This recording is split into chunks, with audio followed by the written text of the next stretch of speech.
বন্ধুরা তোমরা কি ভিডিওটা ভালো করে দেখো, তারপর আমরা এর ফানি কমেন্ট পড়বো। দেখো একটা কাপল, ঠিক আছে, শপিং মলে আসলে কি করে? নিশ্চয় জামা কাপড় কিনতে আসে। আর আমার মানুষটা শপিং মলে আসলে কি কিনতে আসে দেখো। তুই কি করছিস? আরে এটা খেলনার জায়গা। তুই শপিং মলে কি এই করতে আসিস? খেলনা নেওয়ার জন্য নাকি জামা কাপড় কেনার জন্য? ওই দেখ বাচ্চারা এখানে থাকে, তুই বাচ্চা? হ্যাঁ ওই দেখো খেলছে। তো চলে শুরু করতে হ্যাঁ। মাক্স মামুনিকে একটা গাজর একটা কলা কিনে দাও। বাচ্চা না রে, এই হলো গিয়ে চৌবাচ্চা।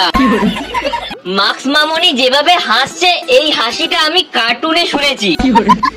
কন্ডম নিয়ে যা, কাজে লাগবে। কবে থেকে বলছি ওকে একটু মাথার ডাক্তার দেখা, মাথার প্রবলেম আছে, ওকে একটু কমপ্লেন খাওয়ান। কাপাল না না কাপিল। কম ঝাঁকা মোনা, তুই যেটা ভাবছিস আসলে ওটা সেটা না। নেকা মামুনি। গালাগালি ফোনে দেবো না ঘরে গিয়ে দিয়ে আসবো?